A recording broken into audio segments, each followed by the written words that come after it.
Today, we acknowledge that the Play Studio stands on the indigenous territory known as Lenape, the traditional homeland of the Lenni Lenape people.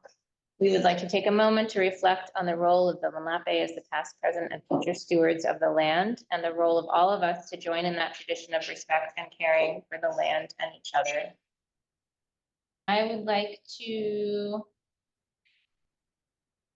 tell you a little bit about both of our artists who are joining us. Carpenter is a ceramics and mixed media sculptor who is recently retired from teaching studio art at Swarthmore College. She graduated from Tyler School of Art here in Philadelphia. Recent work focuses on clay and steel portraits of African-American farms and gardens. She's had recent solo exhibitions at Rowan University, the Michener Museum, and executed a large outdoor sculpture at the Woodmere Museum. And I know that there are lots of new projects coming up as well. Examples of her work are included in the collections of the Renwick Gallery of the Smithsonian, Philadelphia Museum of Art, Pennsylvania Academy of the Fine Arts, Michener Museum, Fuller Craft Museum, Tang Museum at Skidmore, Pennsylvania Convention Center. She is a recipient of the Pew Fellowship in the Arts, National Endowment for the Arts Fellowship, Pennsylvania Council on the Arts, Leeway Fellowship, Leeway Arts Exchange Grant. Residencies have been at Haystack, Penland, Brandywine Graphics Workshop, Anderson Ranch, North Country Studio Workshops, Bennington College. Her studio is and her home are in Philadelphia, and I know that congratulations are due because of recent nomination to the Fellows for the American Craft Council, and there's a better word for it, College of Fellows, that's what it is. Congratulations. Martha Jackson Jarvis grew up in Lynchburg, Virginia, and Philadelphia, Pennsylvania, and currently lives and works in DC. She studied at Howard University and earned her BFA from the Tyler School of Art and an MFA from Antioch University. Jackson Jarvis also studied mosaic techniques and stone cutting in Ravenna, Italy. He was recently one of the featured artists in Rising Sun, the major 2-venue exhibition in Philadelphia at the African American Museum and at the Pennsylvania Academy of Fine Arts.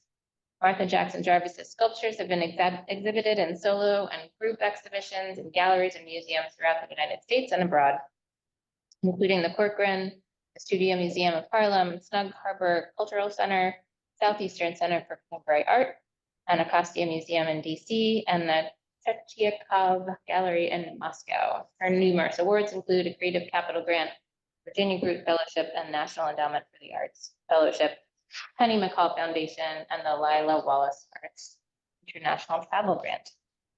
Again, we are really honored to have both of you, incredibly illustrious, wonderful people, artists with us today.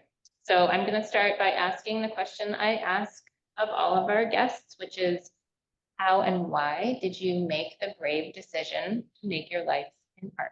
And I think we'll start with Martha, if that's okay. Okay. Well, I always start at the beginning.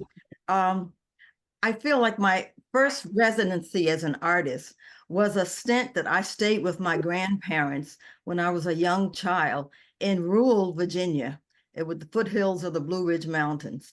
And I was there. I arrived when I was about 3, and I left maybe 10 years later, well, 12 years later, to move to Philadelphia. But within that scope of time, I had the experience of really seeing people live very close to the earth. And I would watch my grandfather, who was so adept, and he had a tool shed. I'll never forget it. Always filled with the tools, and he could go in that shed and, to my thinking, come out with anything that was necessary that we needed, whether it was growing food, digging the well, all these things. And he knew how to do these things. And there was something about the making that became really critical to me, and I witnessed it. And then later, when I moved to kind of the city, there was this juxtaposition of this kind of rural entity and kind of really close to the earth, and then the urban kind of nuances of having access to a museum or the symphony and the verve of the city. So I think between those two worlds, my work and my interests grew. And I remember the day that I was in high school at the time. I stumbled back into the art room, and in the back of the room, there was this bag of material. And I opened it and I said, oh, this is my material. It was clay, it was a bag of clay, which I hadn't experienced since I'd left playing in the mud, playing with the clay, the red clay of Virginia. So I said, oh, this is my material. I don't want to leave it again. And I remember getting my courage together to go home and tell my mother, I am going to be an artist. And I expected her to say, oh, no, you can't do this. She looked at me as I was standing flat-footed and ready with my speech. And she says, okay, you just have to be able to support yourself. And she left the room. And I was like, oh my God, I'm an artist. And that was the beginning. And I had to stay on course, right? I had to stay on course no matter what. I had to face the music. I had to be able to go into the work shed and come out with what was necessary. And I think that's what really guided me as an artist. Amazing. What a great answer. I love that you just said, and there was this bag of material. It's the clay. And staying on course, I've heard a lot of people in answer to this question say that they have to make that decision every day. You have to wake up and say, I'm an artist. I'm going to stay on course. I'm going to keep making art. So I feel like that's that idea of staying on course, staying with the art. Thank you. Okay, Sid, would you like to Sure. answer? Make it so people can actually see you. I remember how to do this. I did it. Good. I'm good. Okay. Your question uses the word decide, courage.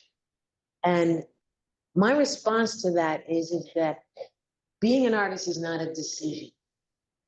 For me, and for so many people who I talk to about what it is to be an artist, it has to do with realizing that the way we perceive the world and your experience in that world determines that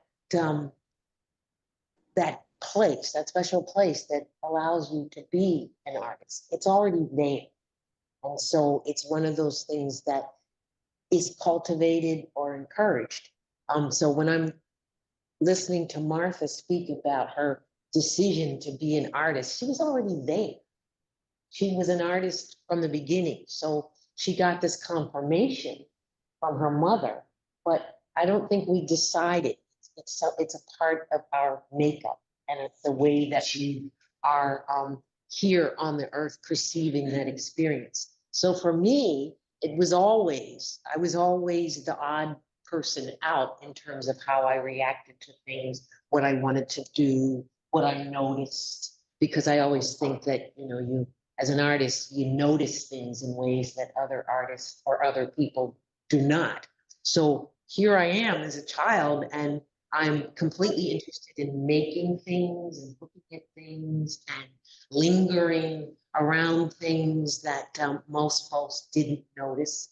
And as just my education included, mercifully, always art classes. So I was able to go to art classes. I was able to go to take classes in high school. I was able to, all of these things that provided me a platform to just act on the impulses that were already there.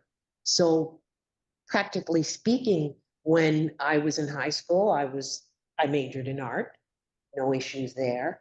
I was offered a scholarship to Penn to do pre-med, which I turned down. But my mother had no problem with that. Now think about this. I'm in the 70s, 1970s, young Black woman, and I'm turning down University of Pennsylvania and offered to go to pre-med school, and I say no, not a problem. So, it's already there. My mother and family understood who I was. I certainly was accepting of who I am, and I did not in any way back away from it. It might have been out of ignorance, maybe if I had been more, practical in my thinking, but it was always about, well, you're an artist, so that's what you do. And so I've always been encouraged. So it was never about deciding to be an artist. I already was. Now it was about just entering that path and becoming that and making art. So, you know, the how I was already there wasn't a problem. I love that you both talked about your mothers. Like that sort of mother approval is really important. That they both were like, sure, that sounds great. Do it. Well, I always think that my mother, you know, she raised kids in the 50s and 60s, and she was an artist, and she didn't get to act on it.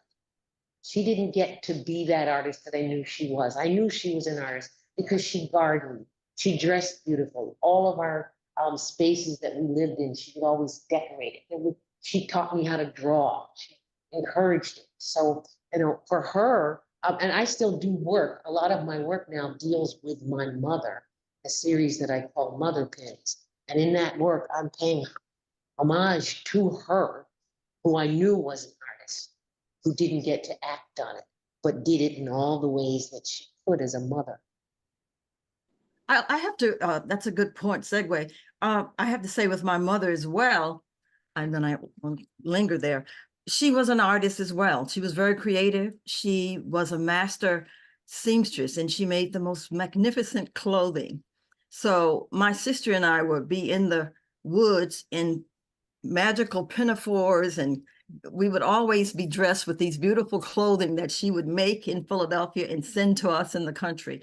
And then for years, she was an eloquent, beautiful woman and who could paint and draw and did as a youngster. But again, she did not follow that course. She had to do other things. So there was something about the genetic sensibility that was indeed passed on. And I would have to credit my mother with that. Although there were a number of, if you go back in the family, there were a number of people who always were creative and did creative things, whether it was quilting or woodworking. There was always this tradition of making something. It sounds like both of you are saying that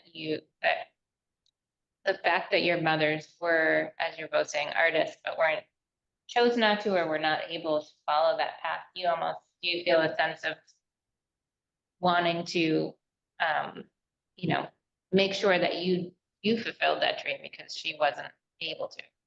Well, I always think that I am my ancestors' dream. I am living the life that generations before me could only have imagined, not even imagined, but dreamed of. So in following through with becoming an artist, having the work appreciated, collected, and shown, all of those things are to me just kind of a paying it forward from my, you know, all the women who preceded me in my family, who it had to have started somewhere. My grandmother, Indiana Hudson, she had a famous garden in Pittsburgh, and it apparently was quite beautiful. And so I'm thinking she passed that forward to my mother, Ernestine, and my mother, Ernestine, has passed it forward to me. And right now, it's for me, I don't have daughters, but I think in all the years I've taught, I probably have 1,000. And many of them come back to me, and we get to continue the connection. And I just feel like I'm passing it forward and mothering them in that way, and encouraging them as artists and enabling them as much as I can, because that's what it's all about. My mother enabled me, and I'm going to enable others. So passing it forward and, you know, expanding that role of me as the mother pin. You really amplified it out to so many more people. Sorry, Mhm. Martha, were you gonna? Oh, well, I thought it was really interesting making the kind of generational connection. And I'm going to kind of take it even further. Presently, I have an exhibition. It's at the Baltimore Museum of Art. And it's really dealing with, I did this body of work that took about 5 years and then during the pandemic to really talk about my great grandfather, who we discovered. Luke Valentine was his name, and he fought in the Revolutionary War in the 1700s. So it was very interesting when we talk about this kind of continuum. and this need, right? This urge, this necessity to create, to somehow unearth the histories, the living histories, the plant-like histories. I think it's all kind of cumulative, and it's leading toward this kind of great humanity and the earth's kind of survival. And somehow this narrative has to be brought together in some ways. And I think as artists, that's what we do. We don't have all the names for it, but there's a sensibility of perceptions and how we speak and what we see, what interests us, what is it that you decide to focus on, right? It becomes important, and it becomes an important part of the narrative. And we really may not know where the narrative will land, but it's an important part of this construct as humans, right? That's the only thing that distinguishes us, is like that we can create art, we can write, we can do these things that talk about leaving a legacy, right? And that previous generations, they left it in other ways. They may not have had the same opportunities, but my gracious, it was important that Luke Valentine fought, in 2 tours of the war and survived when many did not. There were thousands who died at his feet, and he went on to survive. And I sit here today because of his work, because of the tenacity of those people and him who survived that era. So the story is a living, breathing one, as the plants rejuvenate, we rejuvenate each generation. Okay, I got long-winded, sorry. That's good. No, this is No, what it's all I about. wanted It's to good. follow up on that. What you're really talking about is artists as conduits. That Is there's what? What would you say? conduits. Oh, yes, I got it. Mhm. Something that is something passes through and is delivered into something else, and that our service is to our honesty and authenticity in the work, so that those connections are clearly transmitted and clearly transferred to whomever can receive them, because it is about connection, it is about communication, it is about language, it is about culture, and how much you are able to bring to that conversation. So every day in the studio that I'm working, it's that attempt to confirm what I believe, and and to give presence and physicality to the things that I've noticed, because those are the things that make connections to other artists, to other people. And you don't know who you're connecting with. That's one of the things that's so fascinating to me, at least so reassuring, is when I hear that someone has connected with the work that I have no idea who that is. And generally someone who has a completely different life experience than I do. So I know that, okay, that's, by providing that kind of access, I have continued the flow. And I think that that's what Martha is talking about, from her ancestor through her to the future, to her children. I mean, she has a daughter who is making and creating alongside her. And I just think that's incredible. And then I hear about folks who are responding to my work, and I think, okay, this is working. Doors are open, connections are being made. My job is being fulfilled, and there's no issue of well, I can reach this pinnacle. There is no pinnacle. There is no high point. It's just continuing the flow. If the work can keep moving and affecting and influencing, creating conversations, Yeah. that to me is the joy of it. Speaking about joys, and why I would not decide, but just live up to what I know to be my essence, which is to be an artist. Yeah, I have to say, every day that I go to the studio, and when I unlock that door, and I'll step through that portal into another zone, you know. I consider it my laboratory, you know, where anything is possible, where there are no limitations. And I feel completely gracious and, you know, gratitude that I have the possibility of being in a studio. I felt like during the time of COVID, you know, it was a very interesting time on the planet, right? Where we had to sequester ourselves, you know, in a large number of humans, we had to sequester ourselves and not be among each other. But there was really something interesting that occurred to me, that for most artists, you end up working in isolation in many ways in the studio. When you go to this place, it's almost like this sacred place that you go to create. And I thought about the no boundaries within a studio creative space, you know, and the importance of having that kind of portal of or opening in your life. And every day that I walk through my studio door to create, I am internally grateful for it, you know. And I go there with definition, with solace, with I have to get something done, you know. I feel an obligation. I don't know if that's a tough word, but I feel an obligation to create, you know? That's the word I was looking for when I was talking about your mother's feeling of obligation. Not, but, and that can be negative, but I don't mean it that way. Yeah. But you're both talking so wonderfully about these interconnected ideas of telling stories, exploring humanity, and sort of telling the story of how things have evolved. And you're both gardeners, and you're both using very earth-based language and the word cultivate, and Martha said plant like, Sid said cultivate, that we unearth things that we're, you know, thinking about humanity. So I want to get to that in a moment, but just briefly, your conversation about walking through a portal and then the pandemic, there, I won't remember the author of this essay, I'm sorry to say, but there was an essay called The Pandemic as a Portal. Mm. And the more I think about that, the time of the pandemic was like a threshold Yeah. that when we all passed through it, we entered the other side with something else.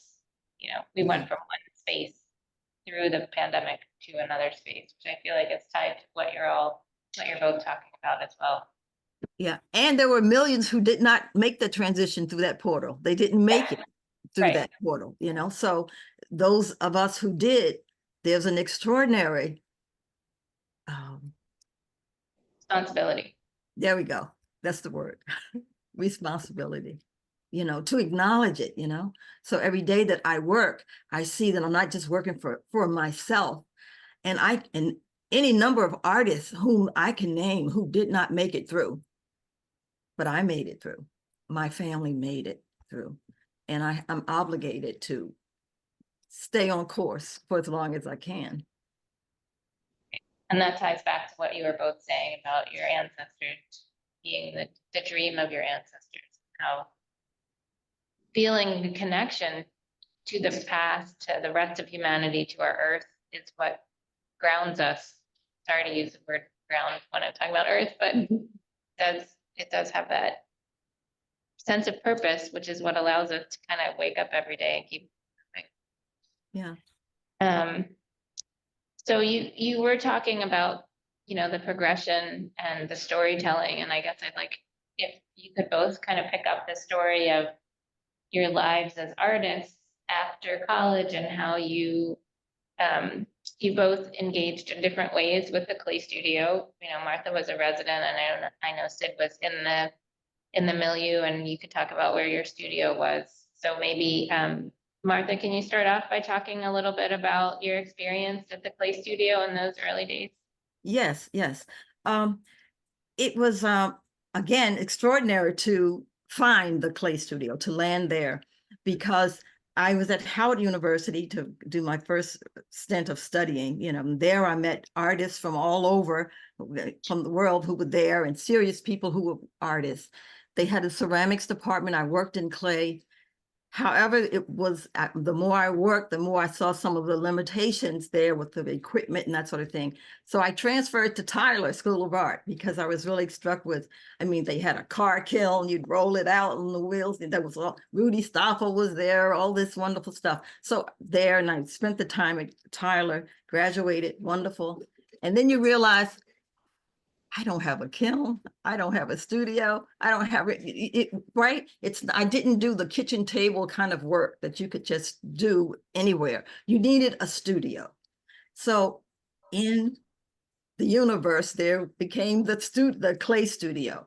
And it was really important to me because every day after graduating, I'd come to that studio. I worked. I had to have a job, of course. I was teaching at Ile Ife in North Philadelphia, which is the Cultural Arts Center there. So I would teach my classes there, and then I would work in the studio, the clay studio, every day.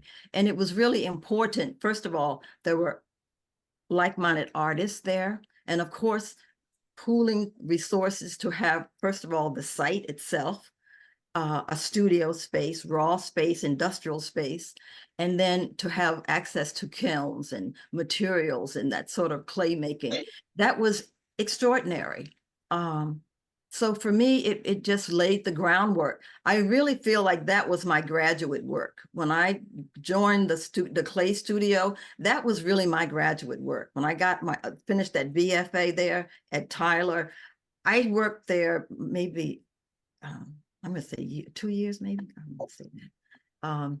And at the end of that stint of working and accumulating work and experimenting, they didn't throw me out. I would smoke up the whole place doing these dung and smoke fires with raku, and you could just work. And then I'd leave, clean up, and go to my job teaching, that sort of thing. And at the end of this stint at the clay studio, I had a solo exhibition at the African American Museum there in Philly. And then I left Philadelphia and came to Washington, D.C. And then the story goes on. But the clay studio was a miraculous place. It was, again, an incubator for artists to work in this material. Clay is demanding. It demands of you certain things. It wants this. It wants a firing. It wants the water. It wants the dust. It wants all of these things. And you have to deliver it. And the clay studio was able to deliver that for me. And then there were people there like Ken Vavrick. I never took a class from Ken, but his his work was paramount. I know he taught in his classes. And I do remember one time we had a brief conversation. He was going to teach a class, I don't know if he did, called Drawing in Clay. I was so impressed with this notion because for me, I loved clay for its surface. To me, it's the most wonderful drawing surface that you could ever draw on. And for me, it always brought my drawing from a two-dimensional place to a three-dimensional place. And his work for me always had this delicate tightrope edge of, this pristine form. And then he'd have some incision on the surface that I just found extraordinary. So things like that. And there were other artists, Jill Bonovitz's work and Kirk Mangus. They were, the names can go on. And I'm sorry, some of the memory has left me with names, but not the spirit of the young artists who were there working and making our way. And then to walk 50 years later back into the clay studio, and it's like this incredible edifice and people, and it was something to see all of us with a little extra age on all of us. So, but it was marvelous. I'll stop. Yeah. I mean, you don't need to stop, but that was lovely. Thank you. I love hearing that. Thank you. Sid, do you want to talk a little bit? Yeah, I can latch on to that. And I think the linchpin here is Ken Vavrick once again. Ken Vavrick, Janice Marandino, and a number of other of the founding members had a meeting up in West Philly. I think it might have been at Ken's house. And they were thinking about this organization, what they were going to do. And that's, that was my first encounter with the idea, the concept of a clay studio that was founded by artists and former students, and just starting something from the grassroots. And at the time, my husband and I were also thinking about studio situations, and we had already begun to establish the 915 Spring Garden Street studios, which ultimately housed over 100 different artist studios at the time. So that's where I ended up being, but always with the Clay Studio, 915 Spring Garden, and a number of other group situations were percolating in Philadelphia. So we were excited by what was happening. I love the fact that the Clay Studio was there because it was a facility that was so devoted to professionalism and space and community, all of these things that artists coming out of school needed. It was a place to land. Mhm. And so we could see in our own development of Spring Garden Street, it became a place to land. And so that growth was happening simultaneously. And Martha was naming all these people who were coming through there. And we could just see that as part of the momentum of the city. And I think that that's really important, what the Clay Studio has done for Philadelphia. So in terms of artists thinking about where do you go?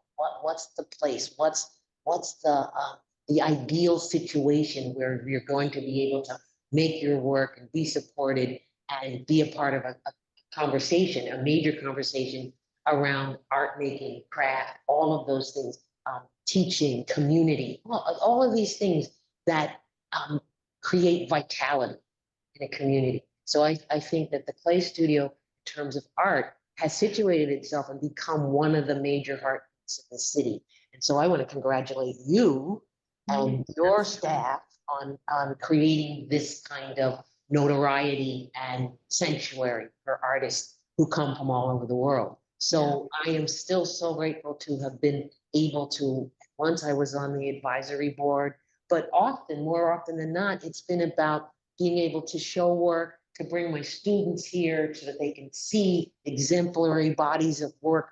I mean, that has been a resource that is indescribably valuable in the 30 years that I was teaching at Swarthmore.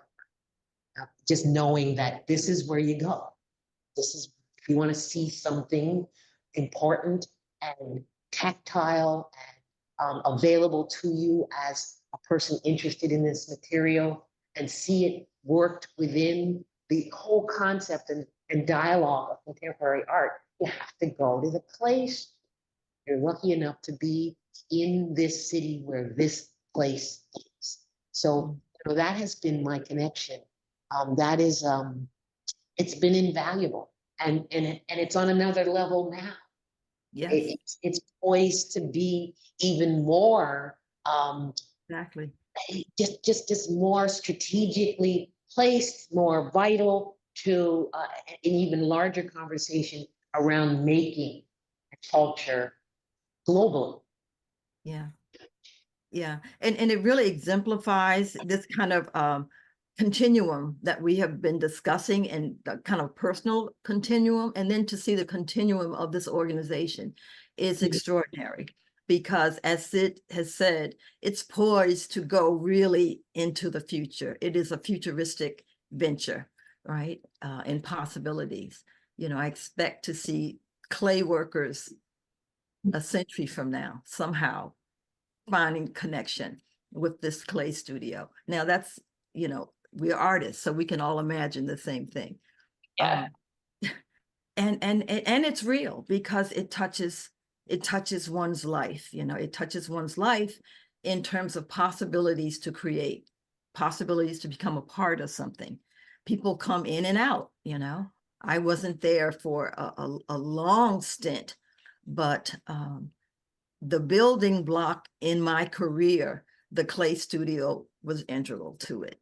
And I will never forget it for that, so thank you. Oh, great. Well, now you're back and we're not letting you go again. Oh, okay.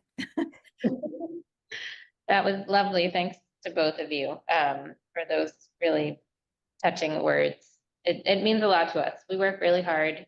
We have our colleagues are amazing. Everybody's very dedicated, working at a place where everyone has the same passion about the mission is really special. And not a lot of people get to experience it, so I'm very grateful. And then both of you and many other people continuing to do the work and be connected is what makes it possible. So thank you to you both. We have 15 more minutes and I want everyone to see your work. So I'm now gonna share my screen and we can just talk about a few pieces. Okay. Sorry.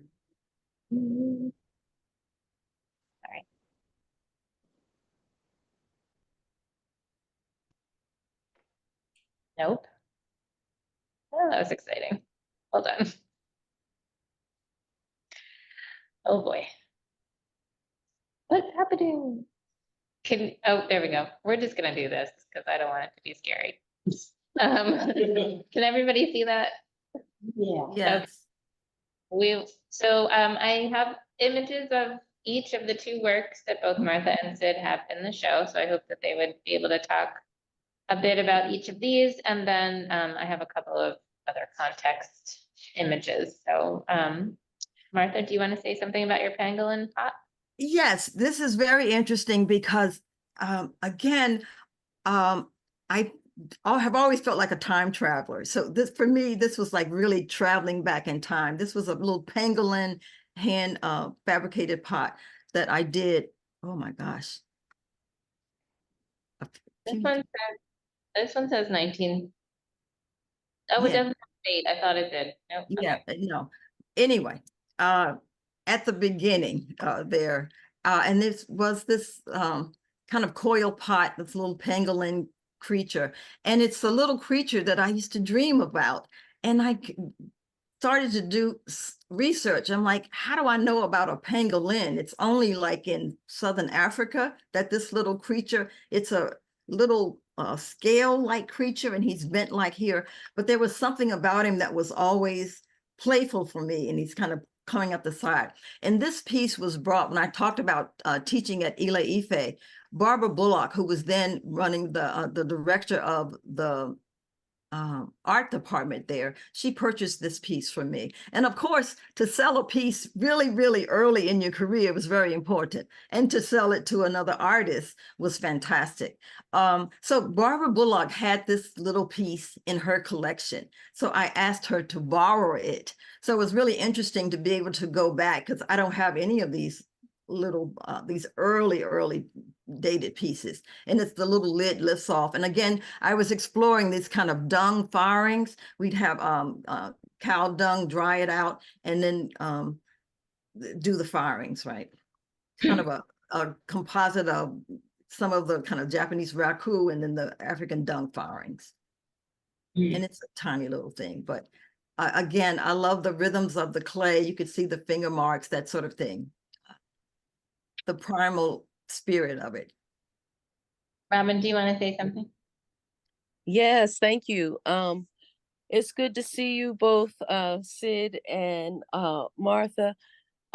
Martha, I just wanted to say in front of everybody, because we already have heard Mr. Johnson talk about Ile Ife, myself, and you as well. And it's just really a joy to know that we all came through there. Yeah. You know, it was a magnificent place, and it was very fertile and rich for Yeah. African American artists. I mean, Barbara Bullock, yourself, the list is endless. And I would say that Ile Ife really sent a lot of people in the right direction in terms of the arts, and I'm grateful for that as well. Yeah. You know, It's I totally agree with you. And when I talk about this, where graduate work really happens, it happens in the field. And I know teaching at Ile Ife, it was a whole universe that opened up. Artists would be coming from New York, Twin 77 from Nigeria, the dancers from Nigeria, the actors. James Phillips, the painter who became part of Afro-Cobra. So it was this nexus right in Philadelphia, North Philadelphia, where Yep. people came and grew. So it was very interesting. Yep. Yep. Thank Yeah. you. Charles Searles, all Oh, of them. Charles Searles. Yes, yes. How do I dare not mention Charles Searles? Yep. The names go on. We're leaving out people, but the energy, the verb, of what Yep. was there was Yep. important. Yes. Yes. Deirdre, Deirdre Bibby. Bibby, who ran the museum, who went on to New York to be part of the Studio Museum in New York City. So all of these names and these people who became really flourishing in the arts around the globe came through that little center, that Ile Ife. So Yep. it's a treasure. And this I have not seen in years. I didn't even know it still existed. Again, it's still in that hand-built tradition. Again, I can't get away from the red clay of Virginia. Here's the terracotta, okay? It just warms my heart to see it. So again, this notion of the pot, I loved hand building because you could just absolutely get in the rhythm of the materials and build it. And it had its own kind of, it was always important to somehow come to a place of balance. Anyway, so that was early on. And then my work, the clay has led me to just experience all kinds of materials. This was done in the early 80s, I believe. It was an exhibition. This is a time gatherer. And it was part of this larger, by then I'm doing these multiple installations. And this was curated by Dr. Leslie King Hammond and Lowry Sims. And it was called Art is a Verb. This was an exhibition that was, by then I was doing installations. And it was just filled the entire room. I think there were about 15 of these pieces that kind of grew along the wall, and then it had a floor kind of mosaic that grew around it. Again, this kind of terracotta, and I'm combining other materials at this point, metals, wood.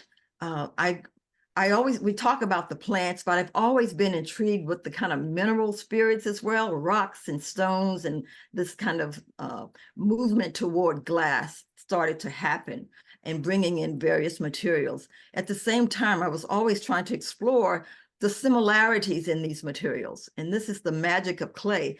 It can almost mimic any material, the surface, the color, the texture, the breadth of it. And so this was a time gatherer. Okay. You showed a bottom of the Swarthmore. Many what? You showed this body of work at Swarthmore. Oh, okay. Totally forgot. Yeah, she had a pretty amazing show. Included was a water piece that she did. This extensive long trough with clay fish that were moving around in it. You remember that? Oh my God, I forgot. Something you put out of your mind, But yeah, so that was a wonderful show, Sid. Thank you. An opportunity, to exhibit, to think and not be questioned, to show up with a tank of fish and no one says, get out of here. That was important. Trough up in there was, I think that thing was about at least 10, 12 feet long. Oh my God. Yeah. It was shown initially at the Corcoran Museum. And I have to tell the story that we had finished the installation. Everyone goes home. I came in the next morning. One of the catfish had jumped out of the thing. It was in the. Oh, no. Yes, but he was still alive. Catfish can really breathe like air. So it was very interesting. All right, I've gotten off subject here. And this has metal, as you were saying, you started to work with other materials. So this is sort of a transitional piece in a way, maybe, of like moving from clay to. Yeah, I would say so. And moving again into fragments and again mosaics. When I talked about my affinity for stones and rocks and those kind of raw materials, I think it really grew as my installation started. I was doing temporary installations that would cover rooms and spaces, and then it just kind of naturally grew that I wanted to create more permanent works. So I really moved into working into public spaces where the work didn't have to be temporary. It could be there. I was working with materials that were could last forever. These are the green, the small form here is a Indonesian jade stone. It's a natural stone, and it's you know, it has these beautiful copper-like colors, you know, of water and copper, and it's just the blues and the turquoises are just fantastic. And of course, they're water-worn, rounded stones. So, and then this larger piece was a cornelian stone that was quarried in India. And I had it shipped over. And the blue is a glass tessera, Italian glass. So all of these materials, and I started to do mosaic work. I would started with making just fragments, junk kind of things. My children broke everything in the house. I just save it and make it into art, that sort of thing. And it kind of grew into being much more serious about the idea of what a mosaic could be. And I really like the idea of three-dimensional quality. And at the same time, you could have, of course, from clay, surface, you know, the tactile quality of a surface to be able to draw people in. I was always interested in the form themselves. And this was a public space. This was commissioned by Fannie Mae. And this was a big open plaza that they had, and I built these pieces. It was called Music of the Spheres. This was a project that's now exhibition that's at the African American Museum. That was a joint exhibition between Philadelphia Academy of Fine Arts and the African American Museum there, Rising Sun. And I did a series of these pieces, which was the beginning of my research about my grandfather, Luke Valentine. And I made these series of things, objects that I call walkers. And of course, this is one, and I think altogether there's 7 of them. And they really are kind of aluminum panels and steel. And actually, they are sound boxes. So I worked with a collaboration with some musicians, and we created the sound of what I thought Luke's heartbeat and his transversing the topography of the South to the revolution. So anyway, these were called walkers. And you can go see them. They're still on view until March Yeah, at the African American. Thank you, Martha. sure. This is an older piece that actually has never been shown, except for this exhibition here. It was a piece that I made in a series that combined toys, that also combined my observation of organic forms and rattles.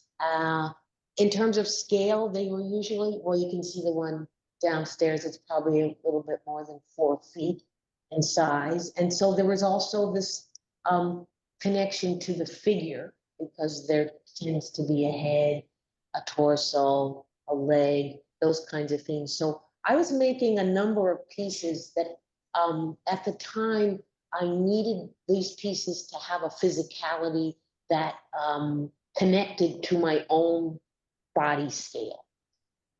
So size and dimensions had more to do with making objects that I could connect with, and that they also were able to confront me with their physicality as well. I'm very much interested in surface. I've never been connected to traditional glaze and the firings. My background is in painting, and as Martha has alluded to, the fact that clay is one of the most drawable materials. It's also one of the most paintable materials. So I combine conventional ceramic surfaces with unconventional ceramic surfaces, but it's always about animation. It's always about clay itself as not being the kind of solid, confined, dense material that we can often associate with it, but also to reflect the possibility of transparency, something that's ephemeral, but still something that has that kind of physicality to it. So this was from a series of what I refer to as rattles, something that a child's toy might be. and also referencing things that I was witnessing in the garden, colors, seeds, eggs, things like that. As you move down the piece, there's a kind of fabric-like texture to it, and something coming out of the bottom of it that suggests a handle or roots or growth. So this has a lot of different associations that come with it. But the idea of seeing it as being equal to yourself as a physical object that possibly reflects your own anatomy. And a lot of what you're saying about paintability and sort of showing the clay and it's more like almost denying its hardness, I think, to be applied to this one as well. Yeah, this piece, just in terms of scale, is probably about 30 inches across, just to give you a sense of it. My interest in working with clay is not only about the processes, wheel throwing, handling, all of those things, but to the extent that those processes can represent movement, temporality, ephemerality. In this group of works from many, many years, and it's still something important to me, is the defiance of gravity. So during these series of pieces, nothing ever sat flat because I was getting the, flat on a surface to provide support, because that's your expectation of clay, that it needs to be supported. The idea of something that could be in jeopardy because of its weight, because of its construction. I was interested in defining that to the extent that everything either sat on 3 points or 5 points. So that was an important part of it. And movement.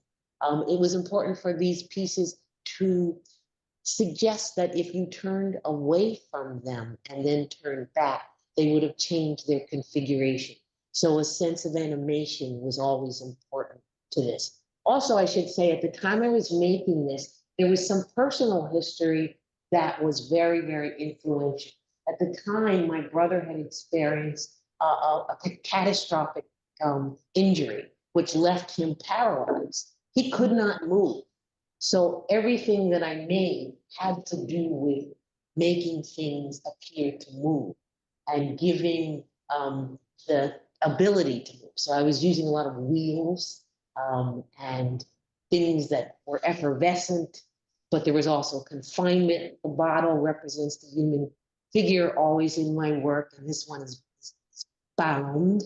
I have since reinterpreted this piece beyond that period in my life and his life to show the connection also to the garden, the knowing that I was also making a garden at the time all this was going on, and the growth patterns, the seeds. So the effervescence becomes fruit. It becomes something that represents transition and movement and maybe even joy.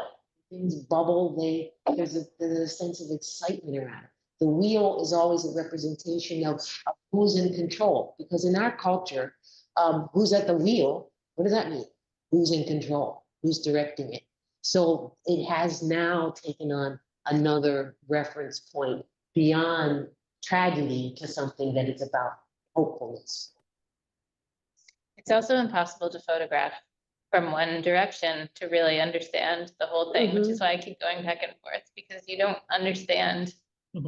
If you just look at one picture, you really don't understand what the whole piece is. And that's a good thing. It forces you to be in the same space and walk around it. Really. Well, that's another issue for me as a maker and a sculptor, is avoiding the limitation of knowing something from one side. Because all of us, I look around this room and I've been watching the different profiles and the gestures and how people are leaning into their chairs and there's no way one photograph is going to give you the essence of that person. You have to keep moving around them and feeling their presence. So sculpture to me always has to include that necessity to make the viewer move, even if the piece doesn't. So now this piece, this is from a series of bowls that I've been doing. It's not on display downstairs, but it's one of the newer things that I'm doing called farm bowls. And it's coming out of a series of pieces that I did around portraits of African-American farmers and gardeners and naming them. And so here's one that is about a farm that I visited in the South. I took a journey with another artist, Helen Ramsaran, who is a sculptor up in New York. Do you know Helen? I do, yes, yes. Yeah. So me and Helen, Brilliant artist. yeah, Helen and I drove through South Carolina, Georgia, and the Gullah Islands and visiting African American farms and gardens and doing portraits of them.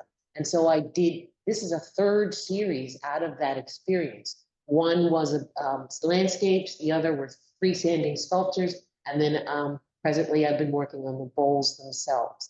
And each one has a name, and so, and I pick out idiosyncratic details from each place and use them as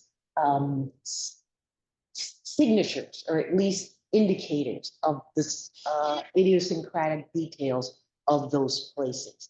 So this is one of the ones that I did using earth colors, just the earth itself. Georgia is red clay again, like Virginia. And so having that kind of warmth, and also earlier pieces just talked about the skin color of the people who were making those places. So that was, you know, that was the other part of doing portraiture and embodying something or someone without actually using their physical, you know, the physical characteristics. You didn't see faces, you didn't see figures, but you saw skin, you saw flesh, you saw color, you saw the investment of the person themselves in these objects. And also the bowl form to me is so emblematic of what we do. It contains and it presents and it saves and it harbors. And I think just as an emblematic form, we see the bowl as one of those iconic forms that can embody so much information around experience and usage, but also just this openness that also protects. So you know, the bowl form to me was an important sequential series that I needed to do when I'm thinking about African American contributions to horticultural and agricultural practice in this country, is the giving of it, but also the harboring or holding of these histories, because each farm represents history and legacy of multi-generational occupation of the land, beyond our sense that if we associate African Americans with the land, is it only through slavery, or do we see this as representations of our presence as stewards and innovators and protectors, and providing guidance in terms of how the land can be occupied and used to its benefit as well as to our own benefit. So the bowls have all of that in there, and their narratives. Each one is speaking about a specific place, but also about the expansive experience of us on the land beyond limited interpretations and limited perceptions. Which is a great segue into this last slide, which, you know, I also want to point out the parallels between your works and Martha's being both, you know, more gallery works and then more outside public art. So this is a recent art project at Woodmere. Yeah, this is a direction that is just an extension of me making gardens. And my own garden is a second studio place to experiment with materials, textures, colors in collaboration with time and light and seasons. And so that's that I love being a part of that and knowing that it is a collaboration. And so I have the opportunity to make these outdoor gardens, one in the form of what we refer to as a hugel, A hugel is the German word for hill, and it is a way of gardening that allows you to recycle logs. And then on the left side, you can see that there's a mound that has been created by stacking up logs. And those logs go down about 2 feet to the ground. And I'm able to mold the earth around configuration. So usually you'll see a hugel and it's usually just straight. My hugels are curving and wandering. There are different topography, heights, and of course I get to use plant material as surface and texture. And I know that I am guaranteed of continual, uninterrupted change, whether it be for the good or the bad.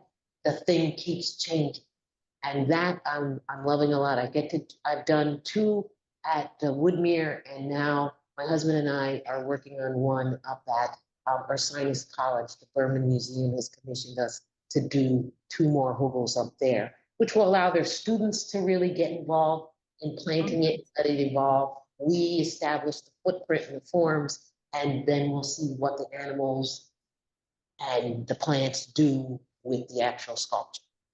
And the students. That's my alma mater. Oh, yeah, that's right. Right. So Yeah. we get to do that. Well, thank you both. You know, we're already taking up more people's time than we expected, but I'm just so grateful that you're both here today, that you agreed to be part of the show. It makes the whole experience really rich and wonderful. If you have anything else you'd like to add, we'd be happy, or we can talk again another time. You know, if anybody has any questions, we're open to Sure, quick absolutely. questions. Good luck, Okay. everyone, with the work. Yeah. Keep it going, keep it flowing. Thank you too. all. Given us both art and philosophy today, and I feel very filled up with everything you talked about. So it's a gift. Thank you. Thank you. This was an honor.